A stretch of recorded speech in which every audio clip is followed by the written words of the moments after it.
अलीपुरद्वार जिला अस्पताल में शुरू हुआ नया 10 बेड वाला डायलिसिस यूनिट, मरीजों को मिली बड़ी राहत।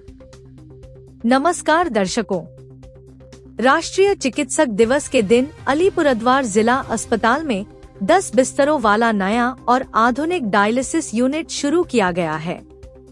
इससे अब जिले और आसपास के मरीजों को बड़ी राहत मिलेगी। इस यूनिट का उद्घाटन रोगी कल्याण समिति के चेयरमैन सुमन कांजीलाल ने किया।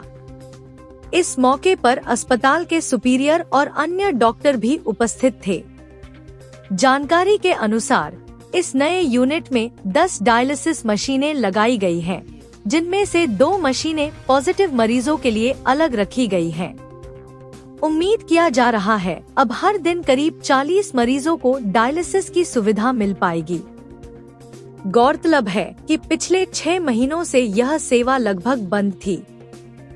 पहले अस्पताल में 5 मशीनें थी, लेकिन 4 मशीनें खराब हो जाने की वजह से केवल 1 मशीन से ही सेवा दी जा रही थी। इससे मरीजों को फालाकाटा या कूच बिहार मेडिकल कॉलेज तक जाना पड़ता था, जिससे उन्हें काफी परेशानी हो रही थी। अब नए यूनिट के शुरू होने से मरीज और उनके परिवारों में खुशी और राहत का माहौल है। यह अलीपुरद्वार के स्वास्थ्य क्षेत्र के लिए एक महत्वपूर्ण उपलब्धि मानी जा रही है। আজকের এই ডায়ালিসিস ইউনিট যেটা আমাদের মাননীয় মুখ্যমন্ত্রী অনুপ্রেরণায় আবার চালু হলো 10টা মেশিন নিয়ে, তাতে সমস্ত আমাদের চা বাগান প্রান্তিক আলিপুরদুয়ারের রোগীরা যারা এর আগে এখানে করতেন, মাঝখানে বাইরে চলে গিয়েছিলেন, তাদের সবাইকে খবর দেওয়া হয়েছে তারা যাতে আবার আপনাদের খবর দেখেও এখানে ফিরে আসে। তাদের প্রত্যেককে অত্যাধুনিক ডায়ালিসিস পরিষেবা দেওয়ার জন্য এখানে কিন্তু সমস্ত রকম ব্যবস্থা রাখা হয়েছে। পেশেন্টের তরফ থেকে একটা আবেদন রাখছে যে কিডনির একজন ডাক্তার স্পেশালিস্ট যদি হয় তাহলে উপকৃত হবে। একদমই তাই। আপনারা জানেন যে আমরা আলিপুরদুয়ার জেলা হাসপাতালে মাননীয় মুখ্যমন্ত্রীর কাছে আমি নিজে অন্তত আমাদের হাসপাতালের কি ডাক্তার প্রয়োজন সেই একটা আমরা আবেদন জানিয়েছিলাম। সেই আবেদনে সাড়া দিয়ে রাজ্য স্বাস্থ্য দপ্তর ইতিমধ্যে আমাদের 11 থেকে 12 জন বিশেষজ্ঞ চিকিৎসক নিয়োগ করেছেন। তার মধ্যে অনেক ডাক্তারবাবুরা আছেন। যেটা শুনলেন আপনারা যে প্রথম জেলা হাসপাতালে মাইক্রো সার্জারি পদ্ধতিতে গল ব্লাডার অপারেশনও এখানে অনুষ্ঠিত হয়েছে।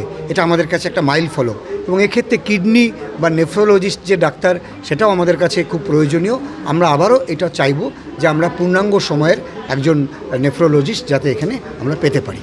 এই যে ডায়াগনোসিস বন্ধ থাকার কারণে কত মানুষের আর্জি বা আবেদন ছিল? দেখুন, এটা তো প্রতিদিন আমাদের কাছে এসছে। জনপ্রতিনিধি হওয়ার সুবাদে, রোগী কল্যাণ সমিতিতে থাকবার সুবাদে আমাদের একটা বিরাট অংশের মানুষ এই ডায়ালিসিস ইউনিটের উপর নির্ভর করতেন। এবার আমি দেখলাম যে 5টা মেশিন ছিল সেগুলো প্রায় এত পুরনো, যেটা সুপার সাহেব বলছেন যে সেগুলো খারাপ হয়ে যাবার পর আর তার পার্টসই পাওয়া যাচ্ছে না। ফলে এক এক করে পর্যায়ক্রমে বিকল হতে শুরু করলো। প্রথমে একটা, তারপর 2টো, তারপর 3টে, এই করে 4টে মেশিন খারাপ হয়ে গেল। পজিটিভ মেশিনটা খারাপ হয়ে গেল। সব শেষে মাত্র গত 1 মাস থেকে 1.5 মাস মাত্র একটা মেশিনের উপর চলছিল। ফলে এত বড় জেলায় দেখছেন কত রোগীর চাপ, এই রোগীদেরকে সামাল দেওয়া, ফলে বাধ্য হয়ে তাদেরকে ফালাকাটা বা দিনহাটায় যেতে হয়েছে। একটা বিরাট সময় এই 3-4 মাস তাদের অনেক সমস্যায় পড়তে হয়েছে। এই কারণেই কিন্তু রাজ্য স্বাস্থ্য দপ্তর, আপনারা বিশ্বাস করুন, তড়িঘড়ি এই 3-4 মাসের মধ্যে সমস্ত নতুন সেট তৈরি করেছেন। একই সাথে আপনারা রিভার্স অসমোসিস প্ল্যান্টটা দেখুন এখানে তৈরি হয়েছে, যেটা ডায়ালিসিসের জন্য খুব জরুরি। সেগুলো ন্যূনতম সময় দিতে হয়েছে। কিন্তু আমি আজকে আপনাদের এই আনন্দের দিনেও বলতে বাধ্য হচ্ছি যে এই যে ন্যূনতম যে একটা সময়, এই সময়টাকে কেন্দ্র করেও অযথা রাজনীতি হয়েছে, শুধু বিরোধিতার জন্য বিরোধিতা হয়েছে। অনেকে এখানকার পরিবেশকে নষ্ট করার চেষ্টা করেছেন, বাইরে বিভিন্ন রাজনৈতিক প্রোপাগান্ডা করেছেন, মাননীয় মুখ্যমন্ত্রীকে গালমন্দ করেছেন। কিন্তু আপনারা যদি বিচার বিবেচনা করেন তাহলে দেখবেন যে আগেও এখানে ডায়ালিসিস পরিষেবা ছিল, এবার উন্নত রূপে ডবল দ্বিগুণ ডায়ালিসিস পরিষেবা চালু হলো। আর ন্যূনতম সময়টুকুনও তারা দিতে চাননি, সেই জায়গায় শুধু রাজনীতি করে গেছেন। আমি শুধু বলি যে দেখুন, সব জায়গায় রাজনীতি হয় না। আজকে যদি আলিপুরদুয়ারে একটা কেন্দ্রীয় হাসপাতাল হতো, একটা এমসের ধাঁচে হাসপাতাল হতো, তাহলে এই সমস্যা আমাদের সমাধান অনেক আগেই হতো, মানুষের এত অভাব অভিযোগ হতো না। যেখানে যতটুকুন কাজ করার সেটা করুন। এই প্রান্তিক এলাকায় বাংলার মাননীয় মুখ্যমন্ত্রী তিনি অনেক রকম পরিষেবা দিয়েছেন, এই পরিষেবা তো কেন্দ্রীয় স্তর থেকেও আমরা আশা করতে পারি। ফলে এগুলো না করে শুধু সমালোচনা করছেন, তাতে কি হচ্ছে, অনেক সাধারণ মানুষ বিভ্রান্ত হচ্ছে। এতদিন তো বন্ধ ছিল নাকি? বন্ধ ছিল, এই এক সপ্তাহ ধরে বন্ধ ছিল।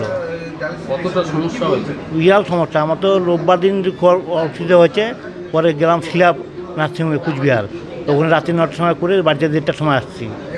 খুব অসুবিধা, বুক ব্যথা থাকতে পারতেছিলাম না, খুব 2বার করে শিলাতে গেছি, তারপর চান্স পেয়েছি রাত্রেবেলায় 9টার সময়। আজকে এটা হওয়াতে সুবিধা হয়েছে? সুবিধা, অনেক সুবিধা। আজকে ডায়ালিসিস হবে তো আমাদের। অনেকগুলো ইউনিটও বসছে? হ্যাঁ, অনেকগুলো বসছে। একসাথে অনেকজন করা যাবে? অনেকজন করা, 10 জন করা যাবে। আপনার এমনি কি সমস্যা? আমার যে বুক ব্যথা হয়, মানে কিডনি? কিডনির থেকে বুক ব্যথা চালু হয়, কিডনি খারাপ? দুইটাই খারাপ। কতদিন ধরে এই পরিস্থিতি? 2 বছর চিকিৎসা চলছে? চিকিৎসা চলছে। আজকে ভালো লাগছে? ভালো লাগছে। আমাদের এখানে কিডনি ডাক্তার হলে ভালো হয়, আমাদের এখানে কিডনি ডাক্তার নাই না, আমাদের অসুবিধা হয় খুব। আমার জলপাইগুড়ি যাইতে হয়, না শিলিগুড়ি, নাহলে কুচবিহার যাইতে হয়। আলিপুরে কোনো কিডনি ডাক্তার নাই আমাদের। আপনার নাম? বিজয় পাল।